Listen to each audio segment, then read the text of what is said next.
আজকে টক দইয়ে জল কেন বেরোয় তার রহস্য বের করব। সাথে কি করলে আপনার দইয়ে জল কাটবে না সবকিছু শেয়ার করব। আচ্ছা, আর একই রকমের কিন্তু 3 ভাবে আমি টক দই বানিয়ে দেখাবো, যাতে টক দই নিয়ে আর কোনো কনফিউশনই না থাকে। তাহলে শুরু করা যাক। টক দই একটি ভার্সেটাইল অ্যান্ড ডেলিশিয়াস ইনগ্রেডিয়েন্ট, যা রান্না এবং মেরিনেড থেকে শুরু করে স্যালাড, ড্রিঙ্ক আর এজ এ রিফ্রেশিং স্ন্যাক হিসেবেও ব্যবহার করতে পারেন। এছাড়াও এটি তৈরি করা খুবই সহজ এবং দোকান থেকে কেনা সংস্করণের তুলনায় অনেক বেশি সাশ্রয়ী। একবার আপনি ঘরে এই টক দই বানিয়েই দেখুন, আপনার আর কখনো দোকানের কেনা টক দই ভালোই লাগবে না। Hello everyone, welcome back to my channel Ishana's kitchen. টক দই বানাতে লাগবে 1 থেকে 1.5 টেবিল স্পুনের মতো টক দই। দুধটা আমি আগে থাকতে জাল করে নিয়েছিলাম, এখন উষ্ণ গরম অবস্থায় আছে, আঙ্গুল চুবানো যাবে মতন।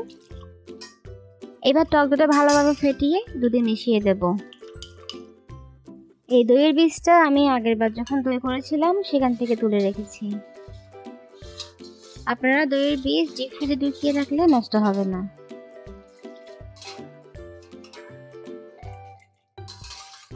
আবার দই কিন্তু 1 টেবিল চামচ বীজ দিয়েও করা যায়, আবার 1 কাপ বীজ দিয়েও করা যায়।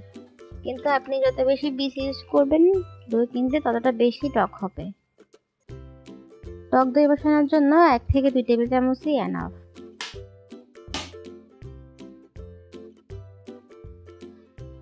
দাঁড়ান, একটা কাঠের কৌটোতে ভরে দেখাচ্ছি দই জমে কিনা।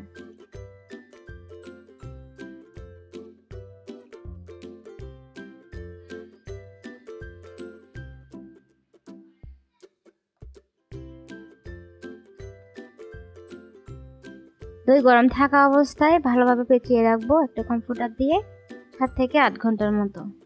তবে এই টাইম ফ্রেমটাতে যদি না হয় তাহলে আপনি আরো 2 ঘন্টার মতো বাড়িয়ে দিতে পারেন।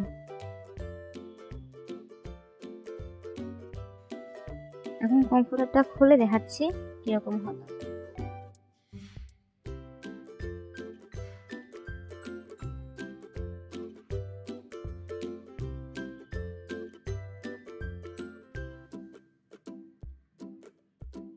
ফ্রিজে রাখলে আর একটু জমে যাবে, ফ্রিজে ঢুকিয়ে রাখছি।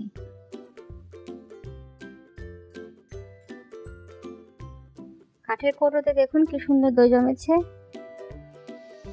এখন আমি উল্টে দিচ্ছি, পড়ছে না। কিন্তু আমি যদি এখন চামচ দিয়ে একটুখানি কাটি তাহলে কিন্তু জল বেরিয়ে যাবে।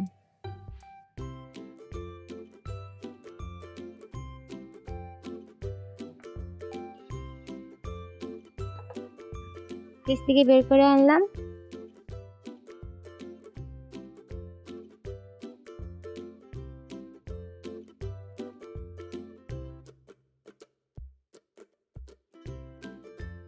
দাঁড়ান, একটু কেটে দেখাচ্ছি।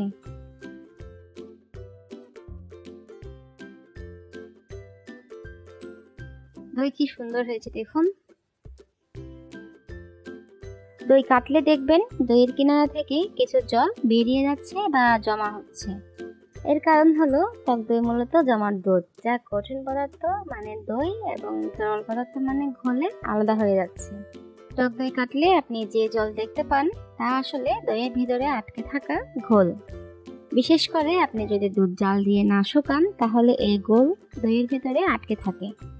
আপনি যখন টক দই কাটবেন তখন আপনি মূলত দইটি ভেঙে ফেলছেন এবং আটকে থাকা ঘোলকে পালানোর অনুমতি দিচ্ছেন, যার ফলে আপনি জল দেখতে পাচ্ছেন। আপনি দুধ শুকান বা না শুকান দইয়ে জল কাটবেই। শুকালে কম কাটবে, না শুকালে বেশি কাটবে, এইটাই। এটি একটি প্রাকৃতিক প্রক্রিয়া, কিন্তু এটি টক দইয়ের কোনো গুণমান বা স্বাদকে প্রভাবিত করে না। ইনফ্যাক্ট কিছু ঘোলের উপস্থিতি আসলে টক দইকে আরো কোমল আর আর্দ্র করে তোলে। আপনি যদি একদমই শুষ্ক দই পছন্দ করেন তাহলে অতিরিক্ত ঘোল একটা ছাঁকনি দিয়ে নিষ্কাশন করে নিতে হবে। এখন আরেকটা দই দেখাচ্ছি। এটা আমি আরো 3-4 দিন পরে বসিয়েছিলাম।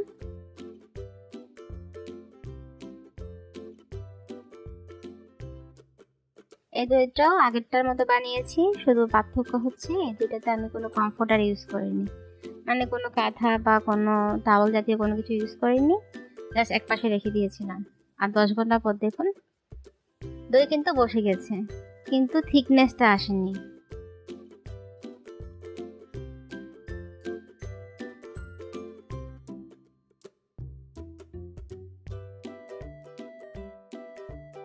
দাঁড়ান, আর একটা টক দই কেটে দেখাচ্ছি।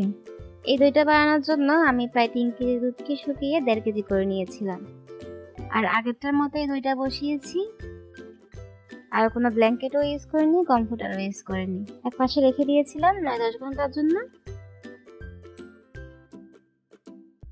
এবার দেখুন একটু কেটে দেখাচ্ছি। 3 রকমের দই আমি আপনাদের সাথে শেয়ার করলাম, কোনটা করলে কি হবে সবকিছুই বললাম। সব শেষে আমরা কি বুঝলাম, দুধে যদি দই পড়ে মানে ব্যাকটেরিয়াটা পড়ে, তাহলে সেটা দই হতে বাধ্য। দই অবশ্যই জমবে, 8 ঘন্টায় না হলে 10 ঘন্টায় হবে, 10 ঘন্টায় না হলে 12 ঘন্টায় হবে, এই যা।